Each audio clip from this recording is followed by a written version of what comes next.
The LinkedIn Podcast Network is sponsored by TIAA. TIAA makes you a retirement promise, a promise of a guaranteed retirement paycheck for life. Learn more at TIAA.org/promises pay off. Hey, before we get started, I just wanted to make a quick plug for my weekly newsletter. It's totally free, and it's a great way to get the best, most useful ideas from nonfiction without having to, read a ton of books. I do that for you, along with my team, and we highlight the ideas that we think will change your life for the better. To sign up, use the link in the episode notes or go to Next Big Idea on LinkedIn. Thanks. Now on with the show. LinkedIn presents. Despite our vastly different anatomy and lifestyle, deep down, we and octopuses are fellow animals with more in common than we have differences that divide us. Hi, it's Wednesday. I'm Michael Kovnat, and this is the Next Big Idea Daily. If you'll indulge me, today I wanted to talk about one of my favorite animals, which also happens to be one of the most alien beings on our planet. These eerily intelligent creatures have 8 arms, 3 hearts, no spine, and what appear to be multiple independent brains. They can change their color, their size, their shape. They can squirt ink and perform other magic tricks that make them seem like they belong to another world. Of course, I'm talking about octopuses. Some say octopi. Whatever you call them, here to share some of their secrets is David Scheel, author of the book Many Things Under a Rock, The Mysteries of Octopuses. David is a professor of marine biology at Alaska Pacific University, and he's researched the behavior and ecology of octopuses for over 25 years. Here he is to share his key insights.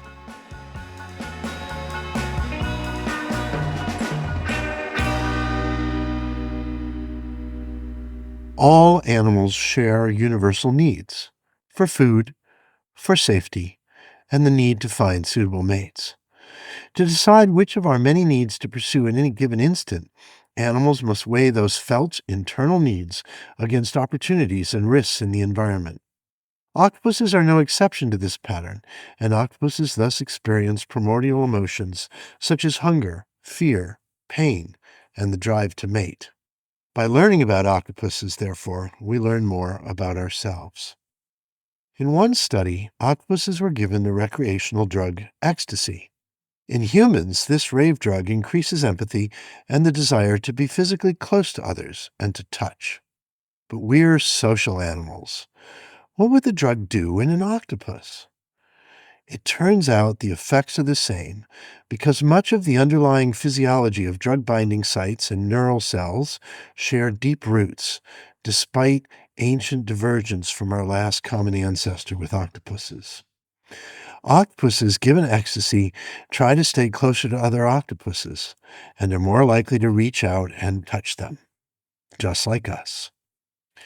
Despite our vastly different anatomy and lifestyle, deep down, we and octopuses are fellow animals with more in common than we have differences that divide us.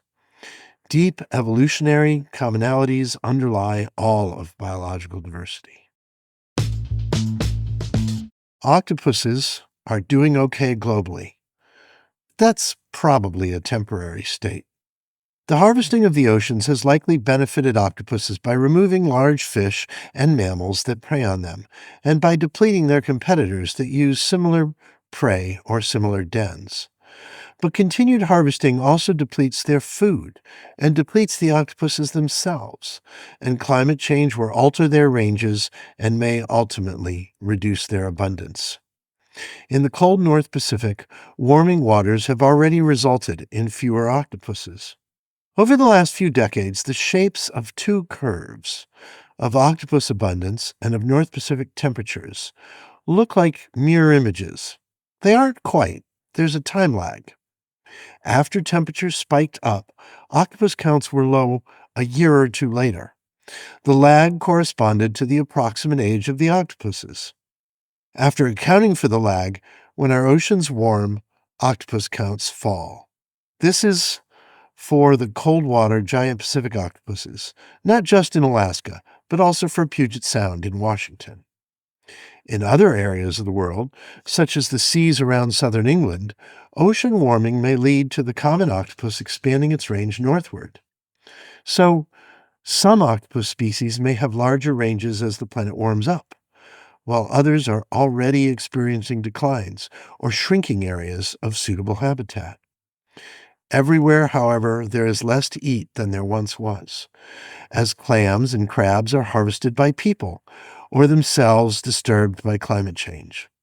Less food means octopuses grow more slowly, and smaller octopuses are more vulnerable to predators or produce fewer eggs.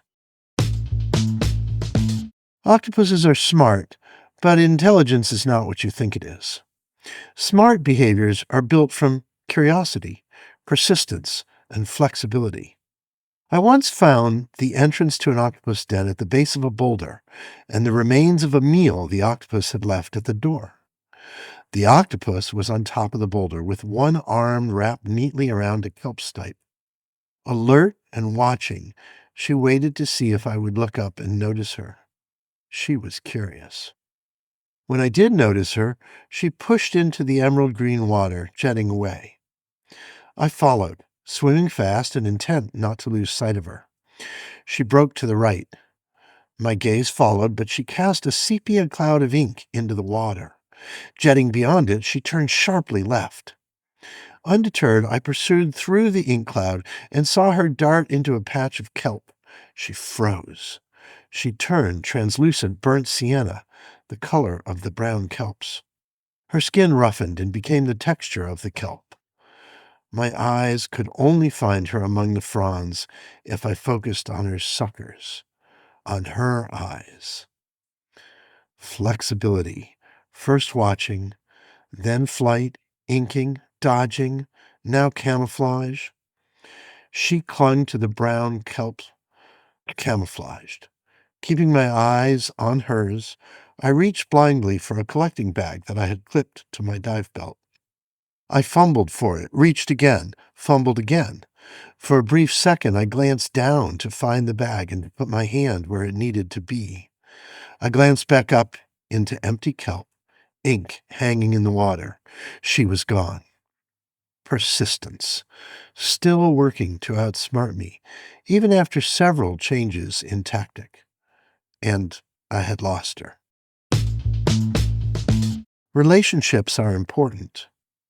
Octopuses in captivity recognize their caretakers, and wild octopuses also recognize other octopuses, fishes, and they recognize their predators and their prey species as different types of actors, different from other moving objects like wafting kelp or debris drifting by. Judging these relationships and how to navigate them is important to octopuses, just as relationships are important to you. Consider just the species that an octopus will hunt. Within this category, octopuses sometimes tackle Alaska false jingles, a type of oyster anchored to the rock.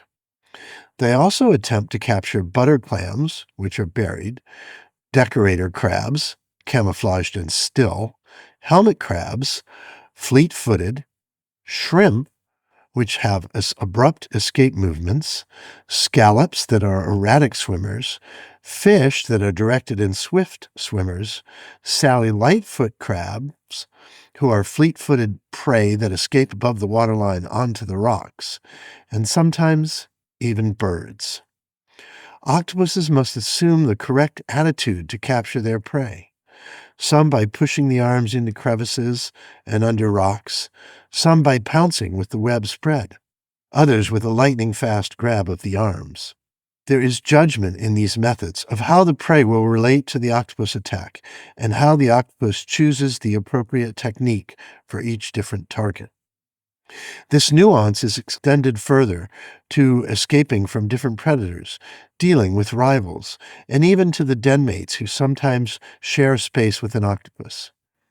In Jervis Bay, Australia, I saw a gloomy octopus comfortably ensconced in her den next to 3 fish, southern bastard codling. The 3 codlings, smooth red fish with orange lips and chin barbels, pressed against each other, or nearly so, each facing out of the den alongside the octopus. There was hardly more space between the octopus and the nearest fish than between the fish themselves. They were touching at times. The 4 looked very much at home together, like long familiar roomies. The octopus actively maintained her den space, excavating the cavity and defending the space against other intruders. What did the codlings bring to this gathering? Possibly nothing. Perhaps the fish do not bother the octopus or are too dogged to evict. Having them there may cost the octopus nothing. This may be the case, although the close contact suggests the octopus could quite easily make a meal of the closest of these. Might the octopus just like the company? Okay, well, turns out you can learn a lot from an octopus. Who knew? All right, that's your life lesson for today. Come on back tomorrow when I'll be joined by longtime New York Times writer Frank Bruni, who's going to explain why everyone in America seems so pissed off lately. His new book is called The Age of Grievance. I'm Michael Kovnat. See you tomorrow.